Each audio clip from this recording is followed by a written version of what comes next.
Hello students, आज हम solid state chapter के कुछ इंपॉर्टेंट न्यूमेरिकल्स कर रहे हैं, जिसमें पहला क्वेश्चन है हमारे पास, determine the ratio of Fe2+ ion and Fe3+ ion in a non stoichiometric ferrous oxide having formula. Fe दे रखा है हमें 0.94 एंड ऑक्सीजन दे रखा है 1.00। हमें यहाँ पे डिटरमाइन करना है ratio of Fe2+ ion and Fe3+ ion. Start करते क्वेश्चन। क्वेश्चन में हमें दे रखा है 0.94 Fe एटम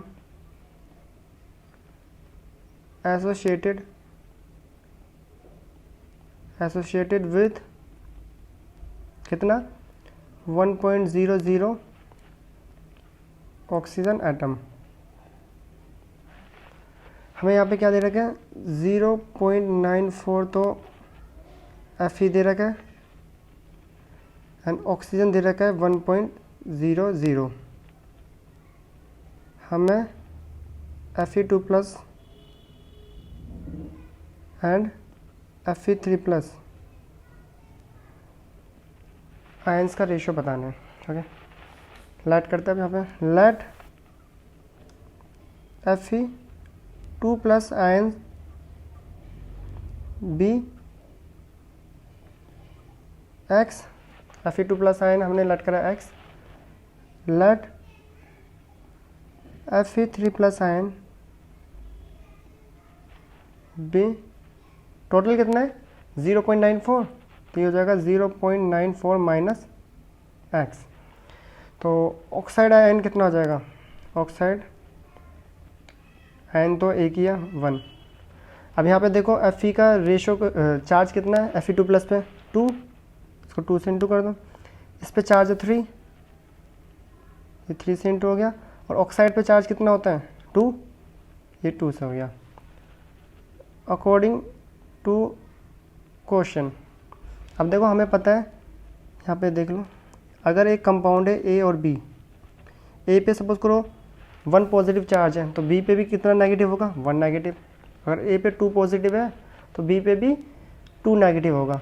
तो इन दोनों का जो सम है, मतलब पॉजिटिव का सम नेगेटिव के सम लगभग बराबर होना चाहिए। ओके, तो यहाँ पर Fe2+ कितना है 2x, according to question 2x plus 3 into 0.94 minus x equal to, minus वाला कितना है, ये रहा ऑक्साइड 2, क्योंकि प्लस वाले और माइनस वाले का सम, ये चार्ज इक्वल होता है, इसलिए प्लस वाले एक तरफ ले लिए और माइनस वाले एक तरफ।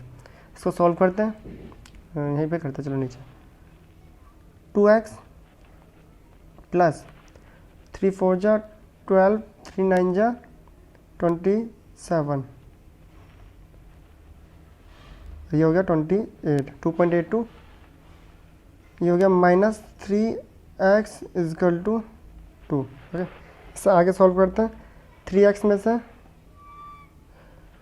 2x गया तो माइनस x बचा। ओके, माइनस x बचा, चलो ठीक है।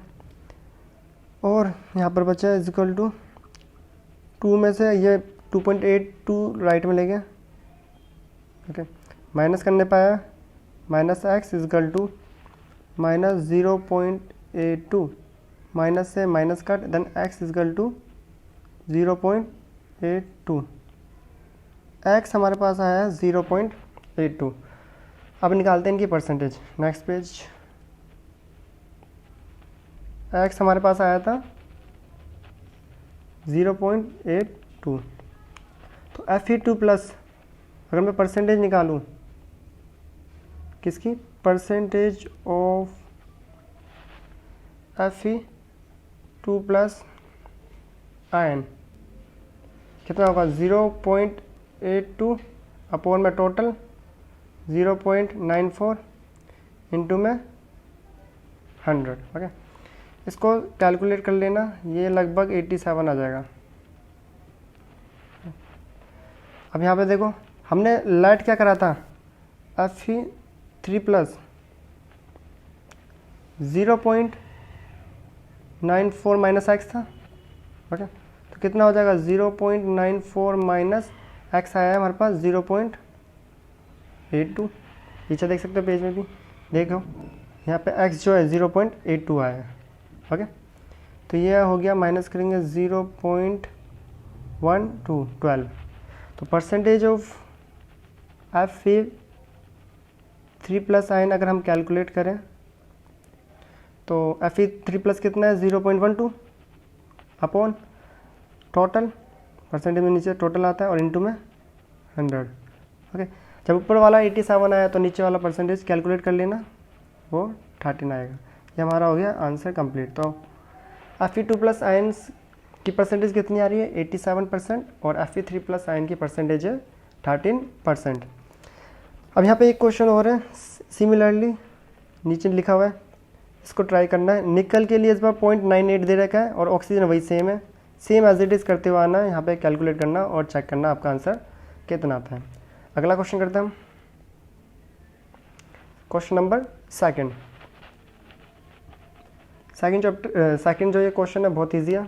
इसमें बोला है a unit cell consist x y and z in which x present at each corner, y centre of each faces, comma डाल दूँ यहाँ पे, okay, and z centre of cube.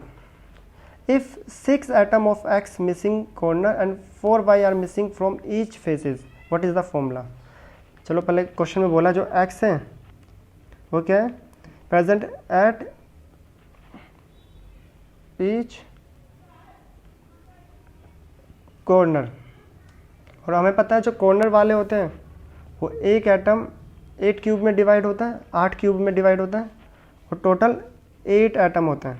तो कट क्या आया ये, चलो सॉरी अभी आगे और सॉल्व करना। ओके, वाई की अगर मैं बात करूँ, y centre of each faces, centre of each faces, okay, y जो है वो सेंटर ऑफ ईच फेसिस पे, मीन्स सेंटर वाले फेस पे एक जो एटम होता है वो 2 क्यूब में डिवाइड होता है और टोटल कितने फेस होते हैं 6। ओके, ये एफसीसी में पढ़ा होगा, इसको भी सॉल्व करने की अभी आगे जरूरत नहीं है। एंड जेड की अगर मैं बात करूँ, जेड कहाँ पर है, क्वेश्चन का जेड होता है सेंटर ऑफ क्यूब, जेड है सेंटर ऑफ क्यूब, मीन्स ये बीसीसी वाला है बॉडी सेंटर। ओके, 1। आगे बोला if 6 atom of x missing, corner वाला देखो एक्स जो है वो कॉर्नर पे होता है, 6 मिस है, 8 में से 6 मिस हो गए तो कितने बचे 2, तो मतलब एक्स है क्या था 6 एटम मिसिंग फ्रॉम कॉर्नर्स। अगर 8 में से 6 मिस हैं तो कितने बचे हैं 2, देखो ये 8 थे, इसमें से 6 मिस है तो कितने बचे हैं 2, कट के आया ये, इसको पकड़ लेते हैं 1/4।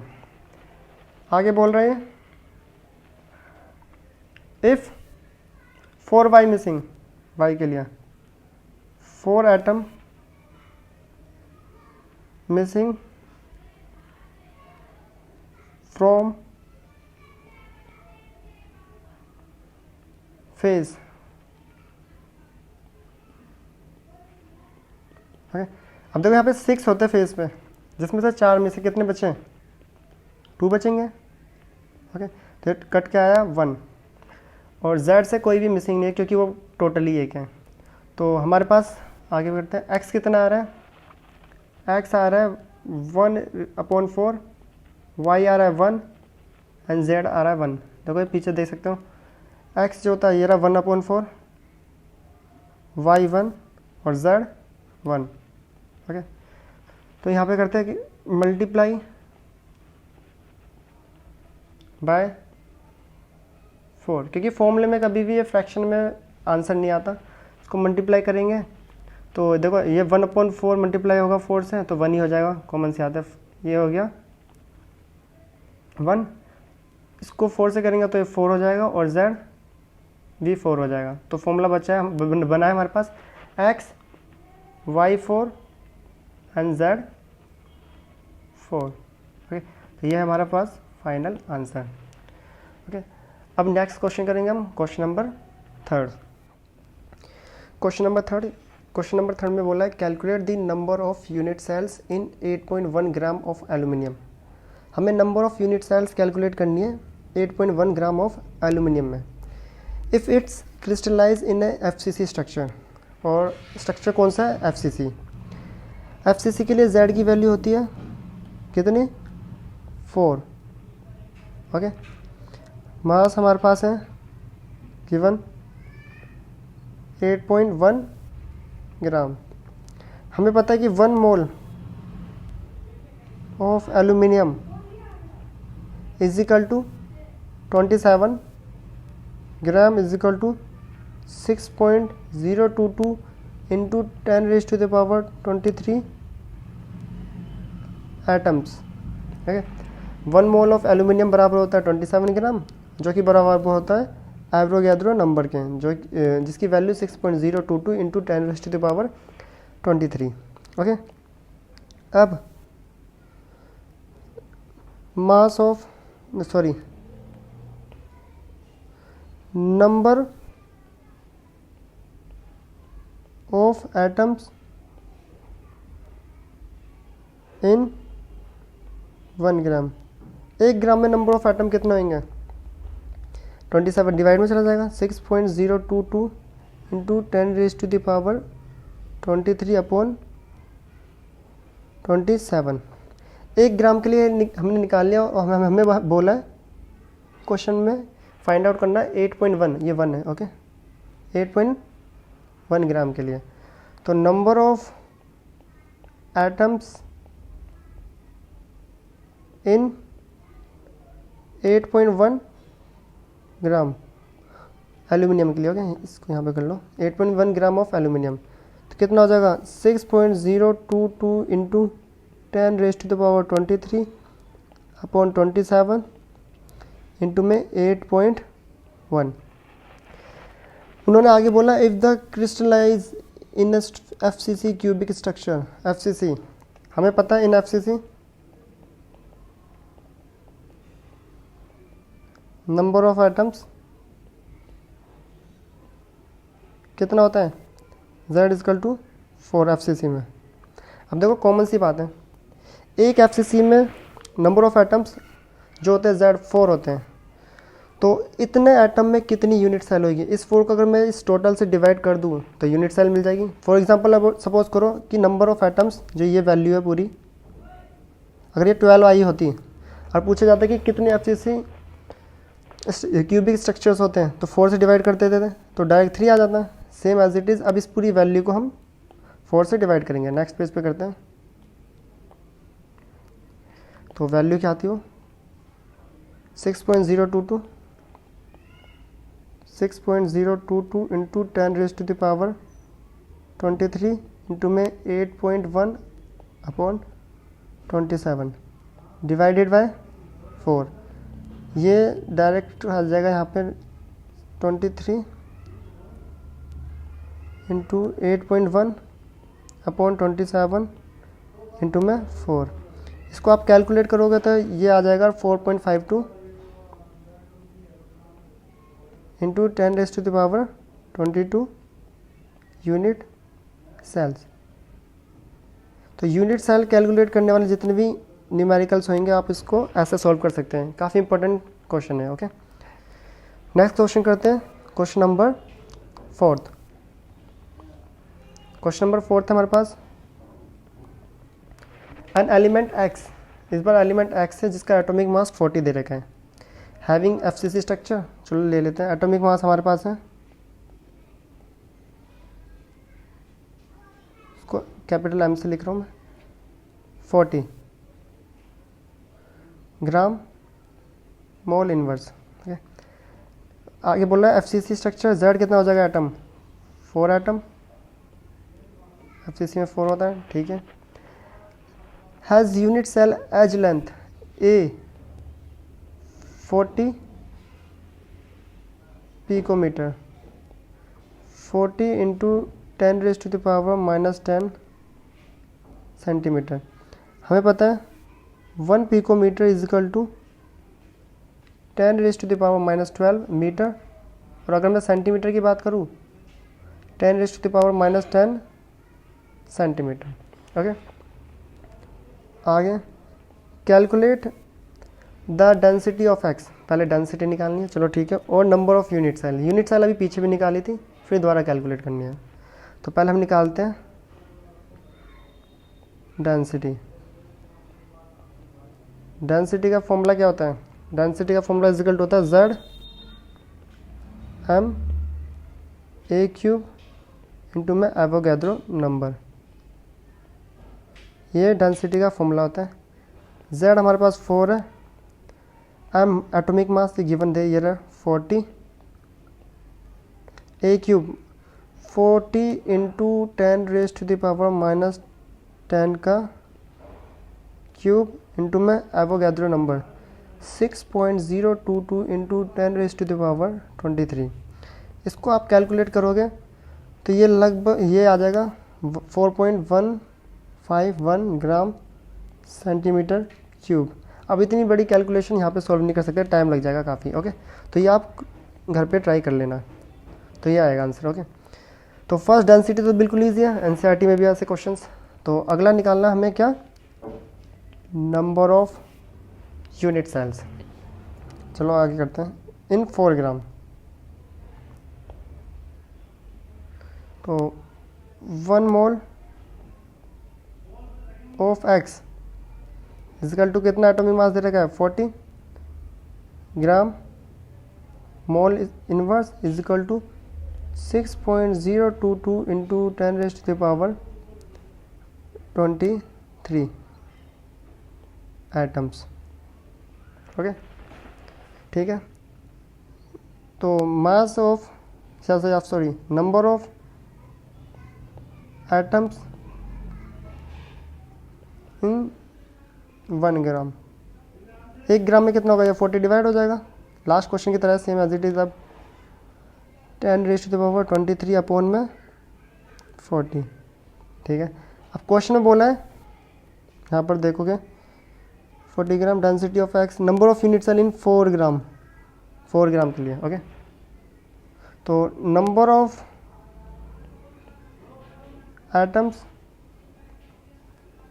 इन 4 ग्राम, जो एक्स है 4 ग्राम। ओके, तो कितना हो जाएगा 6.022 इंटू 10⁻23 अपॉन 40 इंटू 4। ओके, इसे सॉल्व नहीं कर रहे अभी, आगे और क्वेश्चन नया क्वेश्चन। और हमें पता है किस टाइप का स्ट्रक्चर है, FCC, और FCC में Z इक्वल टू 4 होता है। तो नंबर ऑफ यूनिट सेल्स कितनी हो जाएगी, number of unit cells, total number of atom इतने FCC में, इतना एटम लगते हैं एक FCC में, तो नंबर ऑफ यूनिट सेल होगी, इसको मैं डिवाइड कर दूँ तो 6.022 इंटू 10⁻23 इंटू 4 अपॉन 40, किससे डिवाइड करना है, 4 से। ओके, तो ये तो इजी है काफ़ी, ये कट गया, 0 से पावर आई 10⁻22, 4 1 जा 4 2 4 5 जा 20, 1.5 करके ये आ रहा है, चेक कर लेते पीछे, ठीक है। 1.505 सॉल्व कर लेना पूरा, इतनी यूनिट सेल्स। ओके, तो ये यूनिट सेल्स वाले क्वेश्चन काफ़ी इंपॉर्टेंट है, कई बार एग्जाम में पूछे आते हैं, बहुत बार।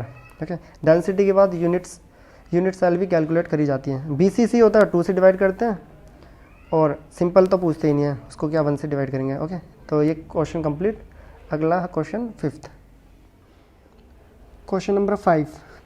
क्वेश्चन नंबर 5 में बोला है examine the given defective crystal. हमें यहाँ पे एक क्रिस्टल दे रखा है। ओके, इसमें इस क्रिस्टल के बेस पे हमें कुछ क्वेश्चंस का आंसर देना है। इंपॉर्टेंट क्वेश्चन है काफ़ी। पहला क्वेश्चन है what type of stoichiometry defect is shown by crystal. ये क्रिस्टल किस टाइप का स्टोचियोमेट्री डिफेक्ट शो कर रहे हैं। अगर हम क्रिस्टल की तरफ देखें तो यहाँ पे नेगेटिव के बाद पॉजिटिव जो है स्पेस फिल नहीं है, खाली है, और यहाँ पे पॉजिटिव के बाद नेगेटिव, मतलब यहाँ पे एक पॉजिटिव नहीं है और एक नेगेटिव। तो ये किस टाइप का डिफेक्ट होता है, याद होगा हमें, हमने पढ़ा था स्टोइचियोमेट्री में, equal number of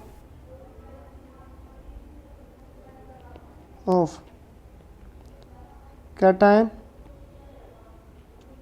and anion missing from crystal lattice.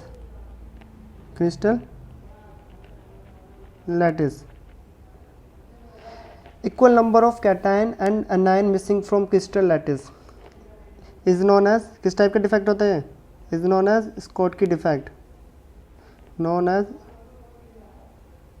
Schottky defect. हमें पता है स्कॉटकी डिफेक्ट में जितना पॉजिटिव होगा मिस उतना ही नेगेटिव होता है, मतलब एक पॉजिटिव मिस होगा तो एक नेगेटिव, दो पॉजिटिव मिस होंगे तो दो नेगेटिव. क्वेश्चन में बोला था what type of stoichiometry defect is shown by the crystal, तो किस टाइप का स्टोइचियोमेट्री डिफेक्ट शो कर रहा है वो, Schottky defect. Okay, first question हो गया. सेकंड हमें बोल रहे हैं,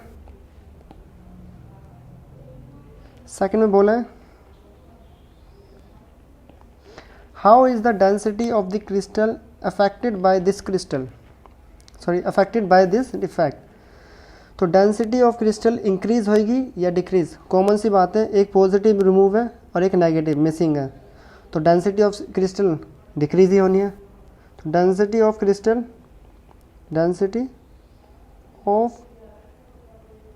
क्रिस्टल इज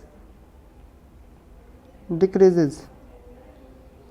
यहाँ पे दिख रहा है एक पॉजिटिव मिस है और एक नेगेटिव, तो डेंसिटी क्या हो जाएगी क्रिस्टल की, जो एक्चुअल डेंसिटी थी उससे कम हो जाएगी, मतलब डिक्रीज हो जाएगी. ओके, थर्ड पार्ट, थर्ड में बोला है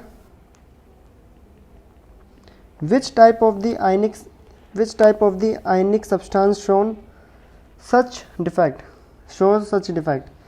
किस टाइप के आयनिक सब्सटेंस इस टाइप के डिफेक्ट को शो करते हैं. पता होगा आपको, जब स्कॉटकी डिफेक्ट पढ़ा होगा उसमें हमने पढ़ा था कि स्मॉल डिफरेंस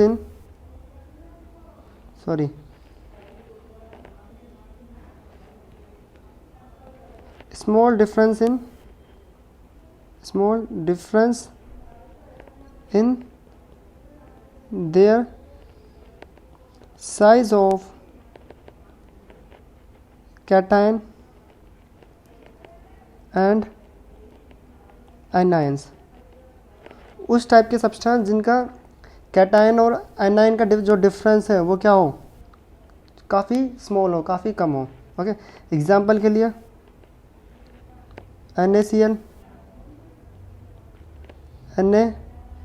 KCl,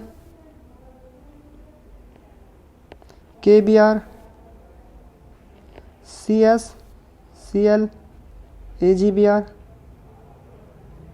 ETC. इस टाइप के वो सब्सटेंस होते हैं जो स्कॉटकी डिफेक्ट शो करते हैं. अगर आपने ये पढ़ा होगा तो स्कॉटकी डिफेक्ट की स्टेटमेंट, उसमें ये सारे पॉइंट्स आपको मिल जाते हैं. ओके, तो ये क्लियर हो गया पहला क्वेश्चन, मीन्स फिफ्थ क्वेश्चन. अब नेक्स्ट क्वेश्चन करते हैं हम सिक्स्थ. सिक्स्थ क्वेश्चन है हमारे पास, इसी टाइप का क्वेश्चन है, थोड़ा सा डिफरेंट है बस. इसमें बोला examine the given defect crystals. हमें ये एक क्रिस्टल के अरेंजमेंट दे रखा है. ओके, इसके बेस पे हमें कुछ क्वेश्चंस का आंसर देना है. तो पहला क्वेश्चन है आर स्टोइचियोमेट्री और नॉन स्टोइचियोमेट्री डिफेक्ट. इसको देख के बताना है कि ये स्टोइचियोमेट्री है या नॉन स्टोइचियोमेट्री. अगर हम यहाँ पर देखें, माइनस के बाद एक पॉजिटिव मिस है, ये वाला पॉजिटिव, और यहाँ पे एक पॉजिटिव मिस है और यहाँ पे एक नेगेटिव मिस है. ओके, मतलब equal number of positive and negative ions are missing is known as Schottky defect. अभी पिछले क्वेश्चन में ही पढ़ा है. और स्कॉटकी डिफेक्ट किस टाइप का डिफेक्ट होता है, स्टोइचियोमेट्री या नॉन स्टोइचियोमेट्री. अगर आपने पढ़ा हो तो स्कॉटकी डिफेक्ट जो होता है वो स्टोइचियोमेट्रिक डिफेक्ट होता है. फ्लो चार्ट में भी मिल जाएगा, बुक्स में डिफरेंट. Okay, स्टोइचियोमेट्रिक defect. ठीक है. Second, right the term use for this type of defect. इस टाइप ऑफ डिफेक्ट के लिए हम कौन सी टर्म यूज़ करते हैं, हम करते हैं स्कॉटकी डिफेक्ट, स्कॉटकी डिफेक्ट होता है equal number of anion and cation are missing from crystal lattice. Okay, third point जो है, how does this defect effect the density of the crystal. Common सी बात है, डेंसिटी क्या हो जाएगी, density of crystal decreases. Density क्या हो जाएगी क्रिस्टल की, डिक्रीज हो जाएगी। काफ़ी इंपॉर्टेंट क्वेश्चन है दोनों स्कॉटकी डिफेक्ट के ऊपर, कई बार एग्जाम्स में पूछे जाते हैं। ओके, अब हम करेंगे next question, question number 7। Question number 7, question number 7 में बोला if NaCl is doped with 10⁻³ mole percentage of SrCl2 what is the concentration of cation vacancies. इस क्वेश्चन में हमें कैटायन वैकेंसीज की कंसंट्रेशन फाइंड आउट करनी है। हमें पता है SR पे 2 पॉजिटिव चार्ज आते हैं, एक SR 2 Na+ को रिमूव करेगा, एक पे तो ऑक्यूपाई हो जाएगा और एक वैकेंट। ओके, मतलब एक SR2+ एक कैटायन वैकेंसी को क्रिएट करेगा। तो स्टार्ट करते हैं क्वेश्चन में। क्वेश्चन में बोल रहे हैं, चलो सॉल्व करते हैं। Doping of NaCl, doping of NaCl with 10⁻³ mole percentage of SrCl2 means, इसका मतलब है 100 मोल of NaCl doped with 10⁻³ mole of SrCl2। Mole percentage क्या होता है, मतलब 100 के लिए कैलकुलेट करते हैं, तो इसका मतलब हुआ 100 मोल of NaCl doped with 10⁻³ mole of SrCl2। 100 10⁻³ के साथ डॉप्ड हो रहे हैं, तो एक मोल कितने के लिए होगा, तो 1 mole of NaCl doped SrCl2 equal to, एक के लिए करेंगे तो हो जाएगा 10⁻³ अपॉन 100, जो कि सॉल्व करके आ रहा है 10⁻⁵। ओके, एक मोल के लिए इतना आ गया। हमें पता है each SR2+ introduced 1 cation vacancy, हर स्ट्रोंटियम 2+ आयन एक कैटायन वैकेंसी को क्रिएट करेगा। तो नंबर ऑफ कैटायन वैकेंसी कितनी हो जाएगी, वैकेंसीज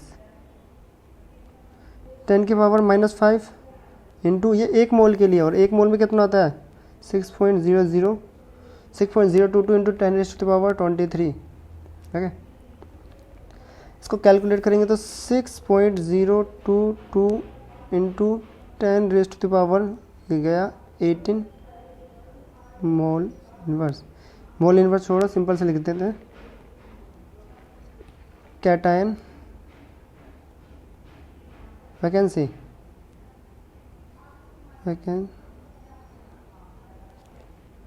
कैटायन वैकेंसीज। ओके, तो टोटल कैटायन वैकेंसी कितनी आ रही है 6.022 इंटू 10⁻18। इंपॉर्टेंट क्वेश्चन है, काफ़ी एग्जाम में पूछा जाता है। ओके, अगला क्वेश्चन करते हैं हम, क्वेश्चन नंबर 8। क्वेश्चन नंबर 8 में बोला है what is the formula of compound in which the element Y form CCP of lattice and atom of the X occupy 1/3 of tetrahedral voids. Okay, voids का क्वेश्चन है। Easy है काफ़ी, solve करते हैं। हमें बोला what is the formula of compound y form, जो वाई है वो क्या फॉर्म कर रहा है, फॉर्म CCP। ओके, इसको हम लेट कर लेते हैं, चलो n। x फॉर्म कर रहे हैं, ऑक्यूपाई कर रहे हैं 1/3 ऑफ टेट्राहेड्रल वॉइड्स। याद होगा टेट्राहेड्रल वॉइड्स 2 टाइम्स होता है ऑक्टाहेड्रल और CCP के, तो 2 टाइम्स मतलब 2n इंटू 1/3 था 1/3 इंटू 2n। ओके, तो x रेशो y अगर हम यहाँ से कैलकुलेट करें, x कितना है 1/3 2n रेशो y है n। ओके, n से n कट, तो x आ रहा है 2/3 एंड y आ रहा है 1।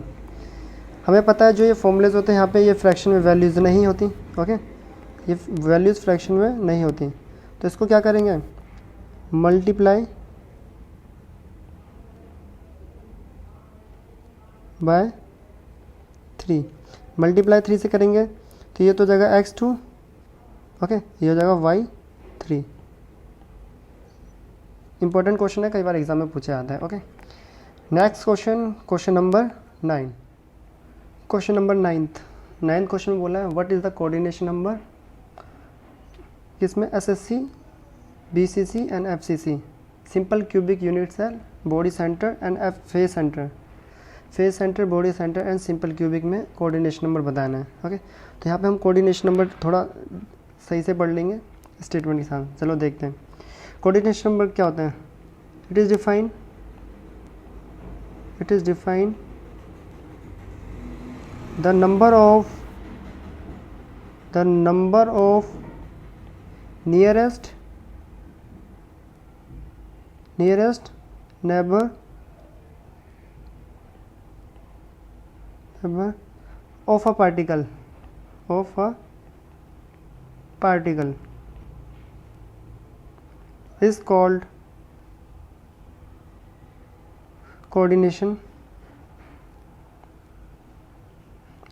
coordination number।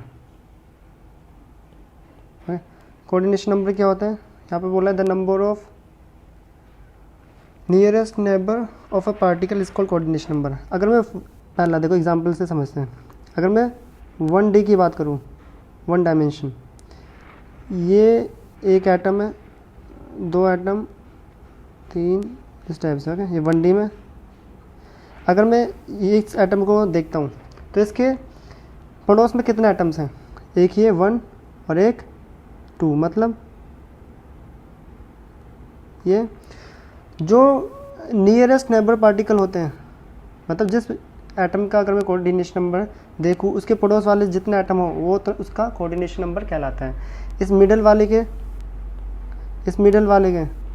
कितने पड़ोसी है, 2, जिस पे मैंने लिखा है 1 और 2, तो इसका कोऑर्डिनेशन नंबर कितना हो गया, कोऑर्डिनेशन नंबर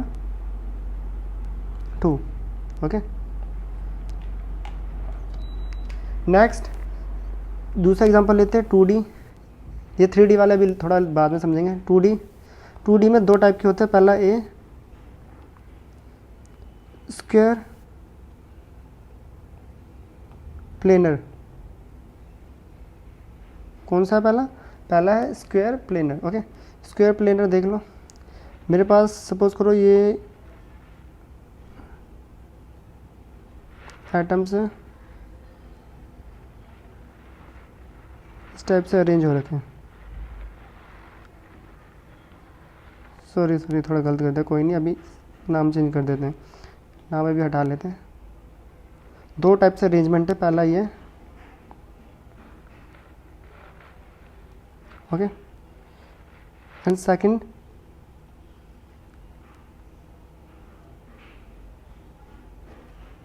ये रेजर का है, ये रेजर,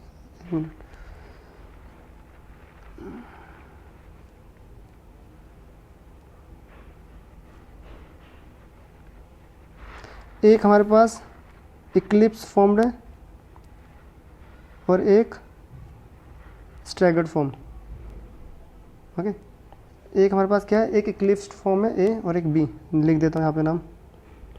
ये हमारे पास इक्लिप्स फॉर्म है ACLIP, ओके। और ये हमारे पास है जो बी वाली है स्टैगर्ड फॉर्म, स्टैगर्ड फॉर्म। तो इक्लिप्स फॉर्म क्या होता है, एक के पीछे जस्ट दूसरा, यहाँ पे देखोगे एक एटम के पीछे जस्ट दूसरा एटम है, ओके। तो ये हुई इक्लिप्स फॉर्म। जो दूसरी है स्टैगर्ड, मतलब टेढ़ी मेढ़ी थोड़ा, एक के जस्ट बीच में, ओके।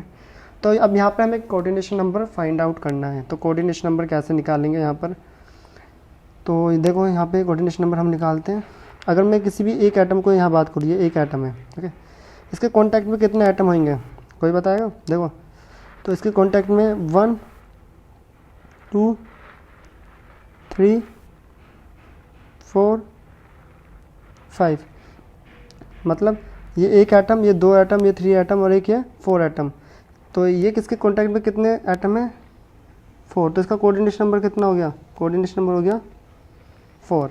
और ये 4, और ये कौन सी फॉर्म है, स्क्वायर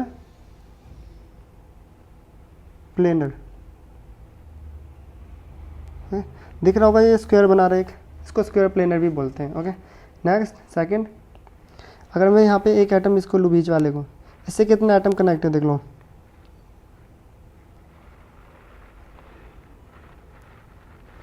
मैं थोड़ा सही से ड्रॉ कर देता हूँ ये, ओके। ये सेंटर वाले से कितना एटम टच है, 1 2 3 4 5 6। तो इसका कोऑर्डिनेशन नंबर कितना हो गया, कोऑर्डिनेशन नंबर 6। और ये क्या बना रहा है, हेक्सागोनल, हेक्सागोनल, ओके, इंपॉर्टेंट है। तो 2D में टू टाइप्स के, एक है स्क्वायर प्लेनर में कोऑर्डिनेशन नंबर 4 होता है और हेक्सागोनल में 6। बट हमें क्वेश्चन में बोला है कि SCC, BCC और FCC में कोऑर्डिनेशन नंबर कितना होगा। ये हमने इसलिए सीखा ताकि थोड़ा आइडिया हो जाए कैलकुलेट करने के लिए। तो अब फर्स्ट करते हैं हम SCC, नेक्स्ट पेज। SCC की बात, simple cubic unit cell, okay. ये 3D है, हम कर रहे हैं 3D में। अब पहला है SCC, ओके। हमें पता है SCC में, फिगर थोड़ा नीचे बना लो। SCC क्या होता है कि atom present at each corner, structure है एक एटम, ये रहा, सपोज करो ये कॉर्नर वाला एटम है, ये होता है SCC में सारे एटम कॉर्नर पे प्रेजेंट हो, 8 के 8, ओके। अब बोला जाएगा इसके पड़ोस में कितना एटम है। तो अब इसे यहाँ पे सही से समझना, देखो इसके एक साइड में एक ही एटम ये होगा, जिसको मैं थोड़ा डार्क कर रहा हूँ, ओके, ठीक है। एक इसके नीचे वाला होगा, कितना हो गया 2। एक इसके ये वाला, इस कॉर्नर वाला, कितना हो गया 3। अब इसके पीछे भी एक देखो क्यूब होगा, इसको मैं दूसरे कलर से लिंक कर देता हूँ। इसके पीछे जो क्यूब होगा, ये वाला आइटम उससे भी कनेक्ट होगा, मतलब कॉन्टैक्ट में। कोऑर्डिनेशन नंबर कितना हो गया 4। एक इसके साइड वाला क्यूब भी होगा, कोऑर्डिनेशन कितना हो गया 5। देखो अभी पीछे हो गया, एक साइड में, एक इसके ऊपर भी तो होगा, कॉमन सी आती है 3D में होते हैं, एक ऊपर भी होगा एटम, कितना हो गया 6। तो इसका कोऑर्डिनेशन नंबर कितना हो गया SCC में 6। दोबारा बताता हूँ, एक ये रहा, एक ये और एक ये 3, तो आप ऑब्जर्व कर लोगे इजीली।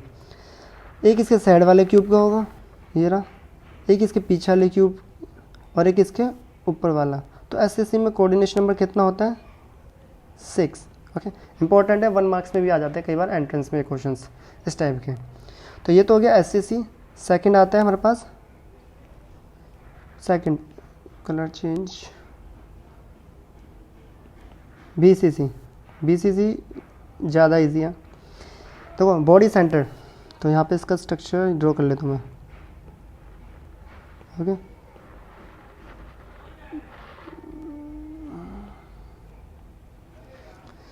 तो ये बॉडी सेंटर वाला एटम है और कॉर्नर्स वाले ये 1 2 3 4 5 6, 7 एंड 8। अगर मैं इस बॉडी सेंटर वाले एटम को देखूं, मैंने छोटा बनाया है ताकि समझ जाऊं, ओके।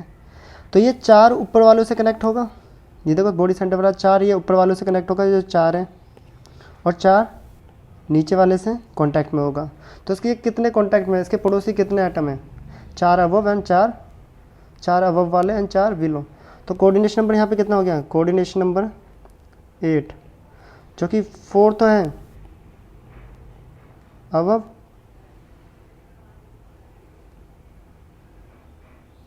And 4 below, okay. तो कोऑर्डिनेशन नंबर 8 डायरेक्ट पूछे जाते हैं क्वेश्चंस कि एससीसी में कितना होता है, बीसीसी में, एससीसी में 6, बीसीसी में 8 and next FCC. Next page, ये इंपॉर्टेंट है थोड़ा ज़्यादा, सबसे ज़्यादा यही पूछा जाता है एग्जाम्स में, ओके। तो एफसीसी का स्ट्रक्चर सबको पता है कि एफसीसी में क्या होता है, कॉर्नर पे तो प्रेजेंट होते ही है और ईच फेसेस पे, और हर फेस वाला 2 क्यूब्स में डिवाइड होता है, ओके। हर फेस वाला कितने क्यूब में डिवाइड होता है? 2। तो यहाँ पर थोड़ा नीचे बना लेते हैं, ये FCC atom present at each corner and, पहले कॉर्नर वाले ड्रॉ कर देते हैं, 1, 2, 3, 4, ओके, 5, 6, 7, 8।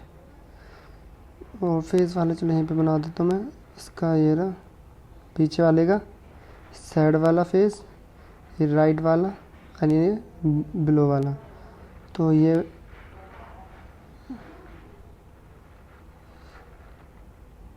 ओके, ये 4 है कॉन्टैक्ट में, ठीक है। अब हमें एफसीसी एक यहाँ पे ड्रॉ करता हूँ, ये एक फेस सेंटर है, फेस वाला 2 में शेड होगा, एक ऊपर क्यूब वाले में आधा, इसका पोर्शन नीचे में। अब इसका कोऑर्डिनेशन नंबर कितना होगा? देखो ये इन 4 से तो कांटेक्ट में होएगा ही, ओके। मतलब 4 एटम इन सेम प्लेन, ठीक है। 4 तो इन कांटेक्ट में होगा ही, 4 इसके फेस वाले भी कांटेक्ट में होंगे। तो ये 1, 2, 3 एंड 4। तो 4 एटम बिलो, सॉरी एल है बिलो द प्लेन। अब देखो 4 नीचे, तो इसके ऊपर भी जो क्यूब होगा उसके भी जो फेस वाले हैं, इसके ऊपर जो क्यूब होगा, इसके ऊपर क्यूब, उसके भी जो फेस वाले हैं वो इसके कांटेक्ट में होंगे। तो 4 एटम